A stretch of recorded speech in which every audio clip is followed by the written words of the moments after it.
គ្រាន់លែឃើញភ្លៀងរៀមយកដៃបាំងព្រោះតែចាញ់ចាំង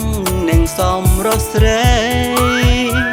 សូរិយាពេលប្រលឹមស្រស់ញញឹមម្លែថ្លៃឲ្យបងនឹកស្រមៃរាល់ថ្ងៃមាសមេអូនជាពន្លឺបំភ្លឺដួងចិនស្នេហ៍បងងងឹនបើគ្មានអូនទេសូរិយាកុំប្រងើយកុំឆ្លងឆ្លើយនឹងគេសូមមានតែបងម្នាក់ក្នុងចិត្តបានហើយឈ្មោះអូនចែងចាំងដូចជាសូរិយាគ្រប់គ្នាបានឃើញតែលួចប្រាថ្នាលួចស្នេហាត្រានត្រាសម្រាប់គឺថ្លាល្អពីធម្មជាតិចង់តែនៅមានប្រឡែងគៀកាសូរិយាអើយមេត្តាផងសំសួនស្អាតស្រស់ជានារីខ្មែរអូនមានមុនអ្វីទៅស្អាតលើគេប្រាប់បានទេបងចង់ដើរព្រោះស្រឡាញ់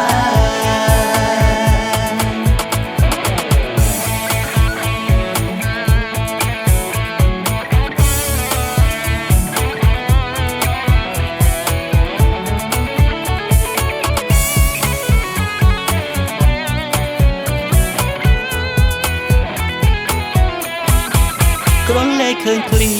រៀមយកដៃបាំងព្រោះតែចាញ់ចាំងនឹងសំរស់ស្រីសូរិយាពេលប្រលឹមស្រស់ញញឹមម្លែថ្លៃឲ្យបងនឹកស្រមៃរាល់ថ្ងៃមាសមេអូនជាពន្លឺបំភ្លឺដួងចិនស្នេហ៍បងងងឹនបើគ្មានអូនទេសូរិយាកុំប្រងើយកុំឆ្លងឆ្លើយនឹងគេសូមមានតែបងម្នាក់ក្នុងចិត្តបានហើយ